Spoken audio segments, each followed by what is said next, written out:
Hey everyone, welcome back to Staying Connected, a podcast where I talk to other people about their stories with Vascular Ehlers-Danlos Syndrome, or VEDS, which I also have. This is Katie, your host, and today I have Erik with us to tell his story with VEDS. Hey Erik. Hey, how are you? Doing well, how are you? I'm good, thank you. I am really excited to hear your story and have you share it on the show. Sweet. So, how old are you? I'm 47. 47. And when were you Yeah. diagnosed with VEDS? Diagnosed when I was 43, so 4 years ago in 2017. And how did that come about? Actually, all started, actually, it was a normal day. I was at work and just started having some back pain and just slowly started getting worse and worse and ended up in the emergency department.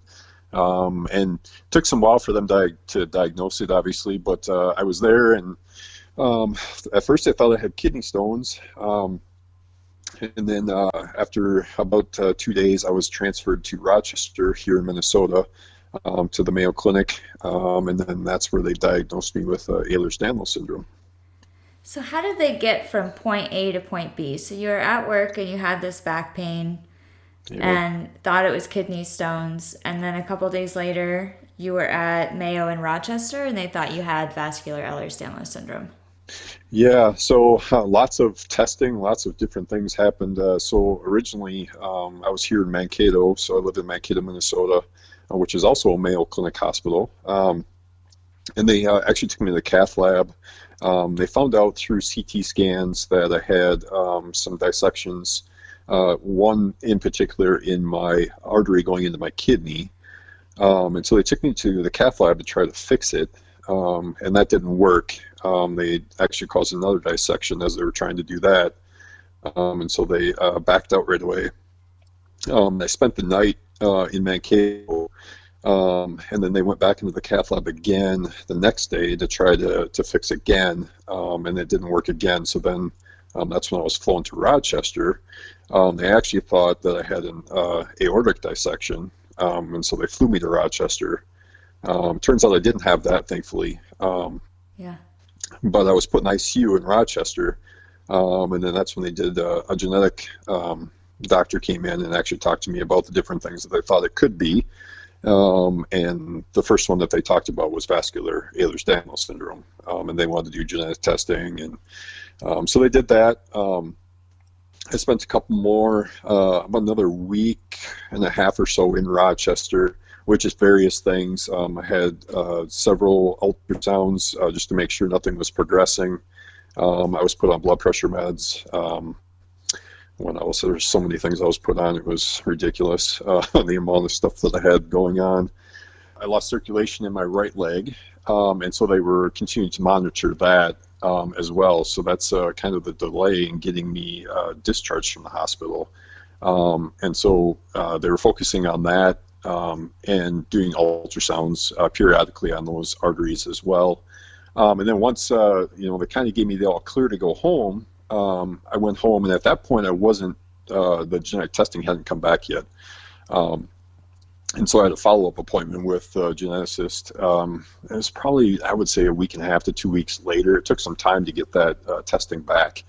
And so I went back down into Rochester to the Mayo Clinic, and then they informed me that I had vascular Ehlers-Danlos syndrome. So, when you were in the hospital and they Yeah. came to you and, like, where the geneticist talked to you about the possibility of vascular Ehlers-Danlos syndrome, was that something that you had ever heard of? Like, when they explained it to you, did it make sense? Or was that like a completely foreign idea that it's something that you could have? Yeah, complete foreign language. I had no idea, had never heard of it before. And at that point I was heavily medicated too. So just explaining it to me, I was like, sure, yeah, whatever. I mean, just do it. I don't think the reality actually set in for me at that point that, this is that big of an issue, I guess. Mm-hmm. Um, I just thought, oh, it's just, something that I have to worry about, but never to the extent that I thought I would have to worry as much as I do. So, yeah, I clearly did not know what it was at that point. And then when you went back for the appointment and you got your genetic confirmation, Yep. did it sink in then, or what did that feel like? Um, I think it sunk in a little bit. I I think I was still in shock, I guess, or not really thinking that, can this really be me that's happening to? I was such an active person before this happened. I used to run half marathons. I used to do a lot of 5Ks. I did a lot of physical activity. So for this to happen was, to me, just seemed like, now what do I do? I lost basically my whole, everything that I used to do. I had to change my whole lifestyle. They finally told me, you can't run anymore. You can't do this. You can't lift weights. You can't, lift your kids.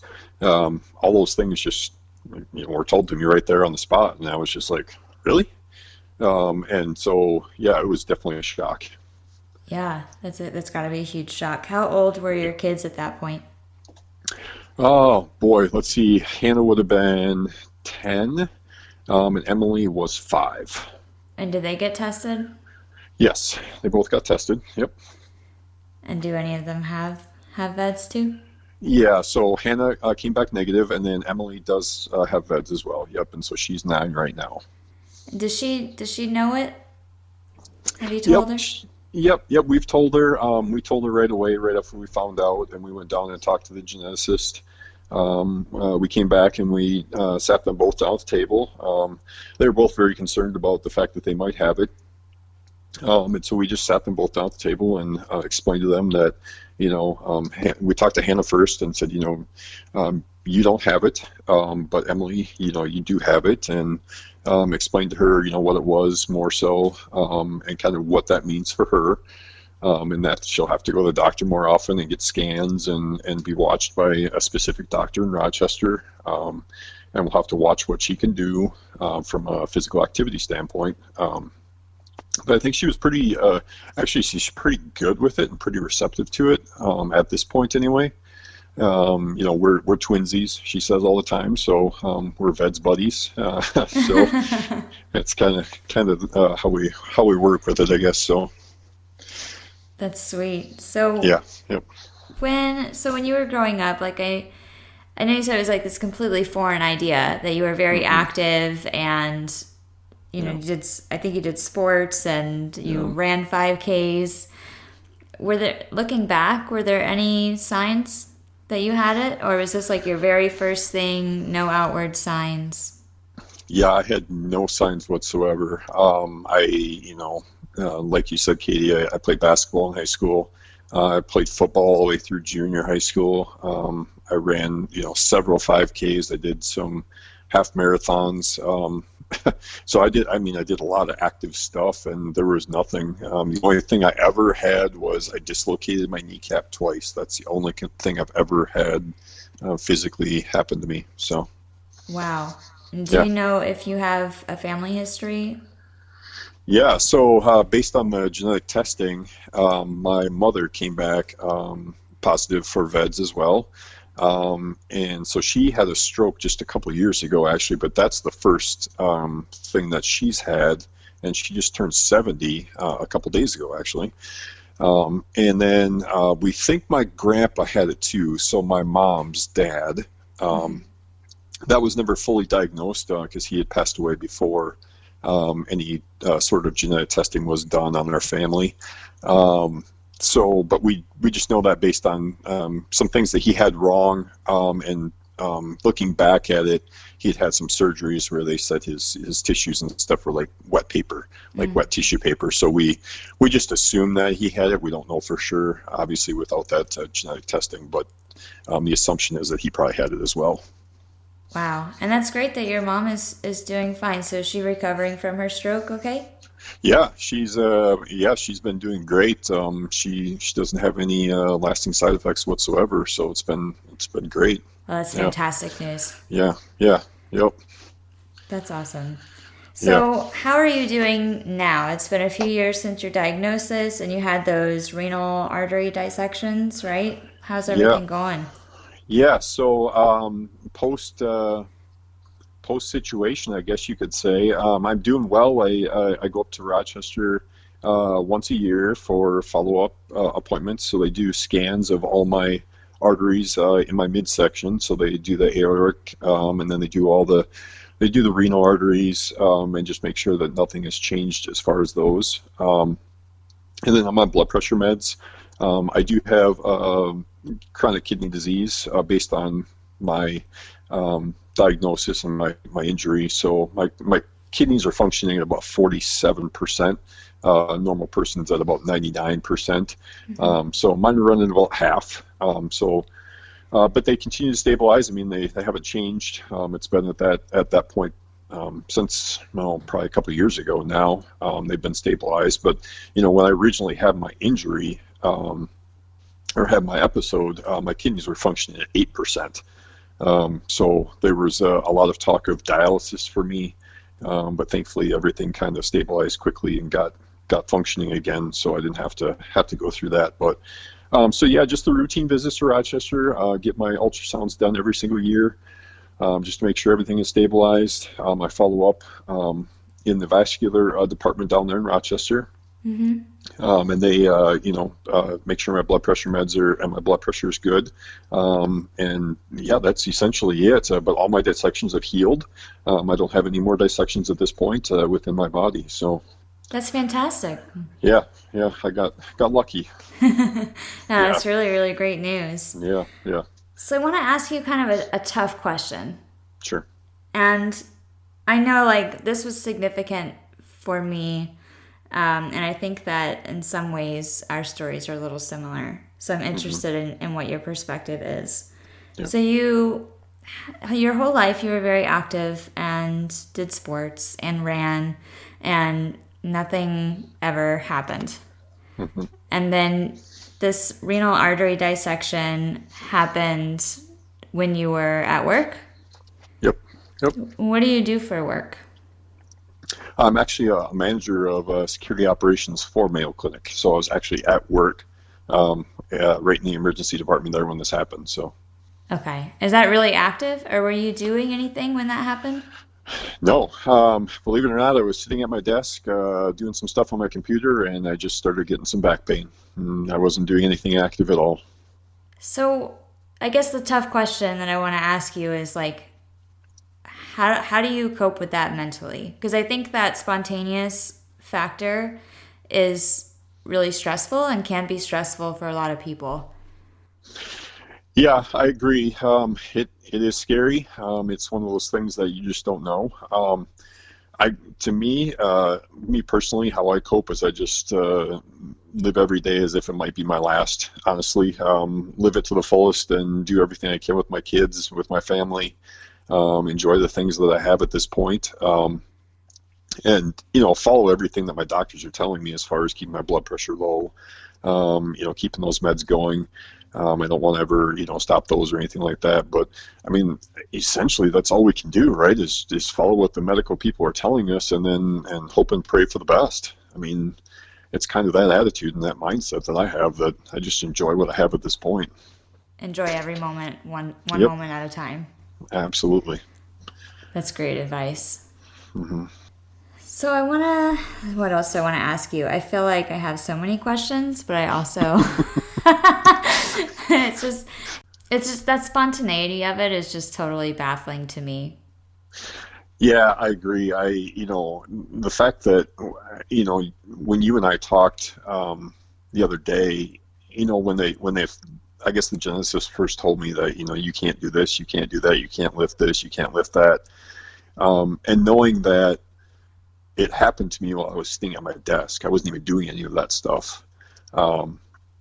It is perplexing, and it is baffling in that, you're telling me all these things are what's going to cause this to potentially happen, but yet I was just sitting at my desk. I wasn't even doing any of that stuff. So it's like the spontaneity and spontaneous stuff that can happen it's truly baffling that it can happen at any point. I mean, I'm sure you've read the articles too, where just from sneezing could cause a rupture, or it could cause different things to happen, and it's like just sneezing. It's totally baffling, and it's totally perplexing and downright scary, to be honest with you. Yeah, So. I think downright scary is a good way to put it. Yeah. for sure. So Hmm. since you've had to let go of a lot of those more active things that you like to do, have you found anything new that you enjoy? Like any new hobbies that you never thought you'd get into or?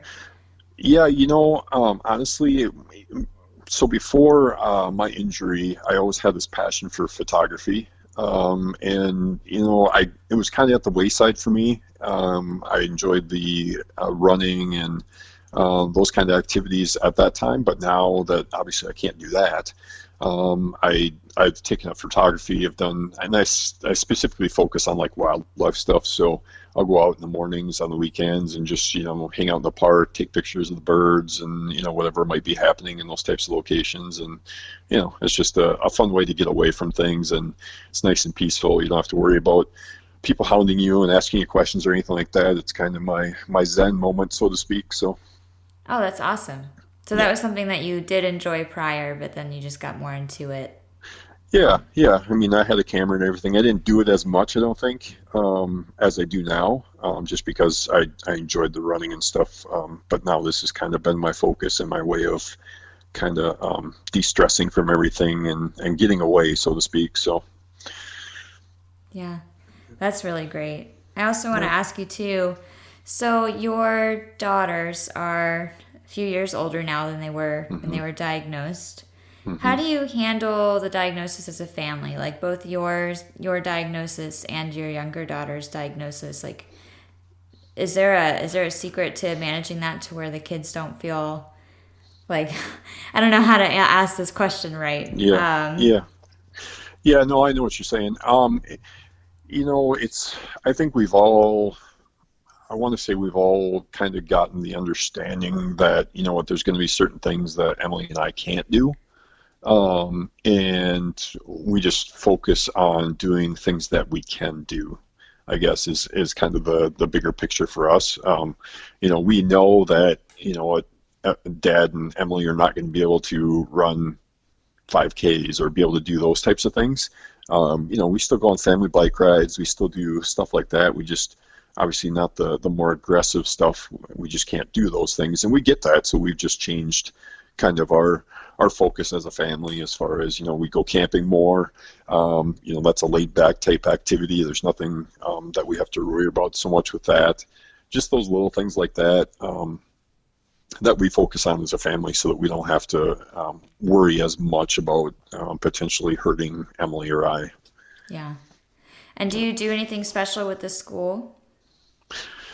Yeah, so Emily does have a plan in place for that, so they're fully aware that she has VEDS. Sarah, my wife, actually teaches up at the school, so that helps as well.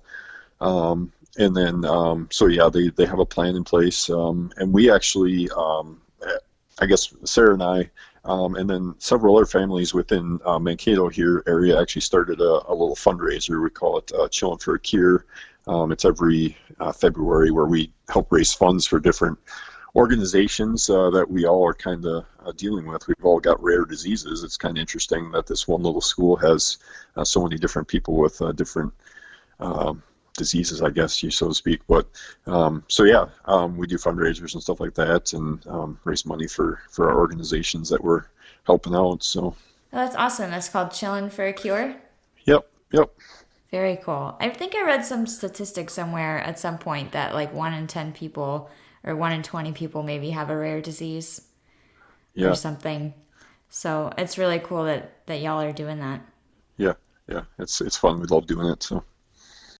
And and I'm wondering too, like when you were diagnosed, so it was back in 2017. Hmm. Like what was out there? Like what did they tell you? Um, Honestly, they didn't tell me much. There was some stuff out there, but the geneticist just basically said, you're going to have to watch your blood pressure, the no lifting, that type of thing. But other than that, that was all that my geneticist knew about it. They gave us the safety letter that were the emergency letters to have in our possession. So if we get hurt, we're considered an emergency no matter what.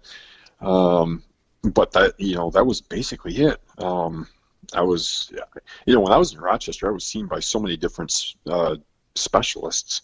I had vascular following me. I had surgery following me because of the dissections. They thought maybe I was going to have surgery. They weren't 100% sure. There's just so many different people following me. Sarah will tell you I was so. They just came in every single morning. Obviously, a team of, there was the primary doctor, and then there was a bunch of residents because Mayo Clinic is obviously a big teaching hospital, and so you would have the main doctor, and you'd have 4 or 5 residents that would come in at the same time, and they would just pepper me with questions, just constantly peppering me with questions, and it's like that group would then leave, the next group would come in, and it was just getting to be overwhelming. Yeah. Because they ask you so many things, and then they would ask you the same questions. And I think that, honestly, is probably one of the hardest things is, when you have these episodes and you get put in the hospital and you don't know what's going on with yourself. And then you've got all these people asking you all these different questions, and you're wondering, well, what are they thinking, and what are you thinking, and what is it that I have? And, sometimes they don't have a clue as to what's going on with you, but it's so interesting. But yet obviously scary as well, to know that this is even out there. I had no clue. Yeah, that is scary. Mm-hmm. I think I had an ER visit. Not long after I was diagnosed, a few months later, I had my first big mini stroke. And it was that time where I came in and I was telling one of the nurses what I had, and she just looked at me totally shocked, and she's just like, that just sounds like something out of a horror movie. Is that real? Mm-hmm. And I was like, yeah, it's real. I'm sorry to inform you. It was hard. I mean, it was just like, you're processing all of these emotions. You're going through your own emergency at that time, and nobody around you really knows what you're dealing with. And it's heavy. Yeah. And I think you bring up a great point, Katie, in that still to this day, I think education is obviously huge, and you're doing a wonderful job in regards to that. And even the emergency departments, even the emergency department I work in, I tell the doctors, I have VEDS, and they're like, well, what is that? And not knowing exactly what it is and asking me questions about it, which, I try to do my best to help to educate them, because I never know when I'm going to be the next one in there again. You never know, right? Mm-hmm.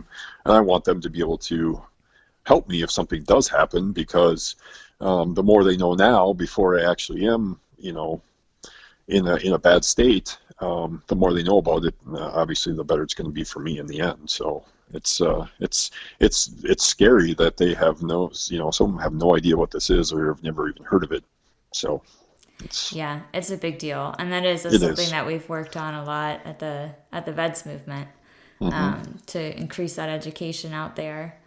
Yeah. But it's still scary. It's a scary place.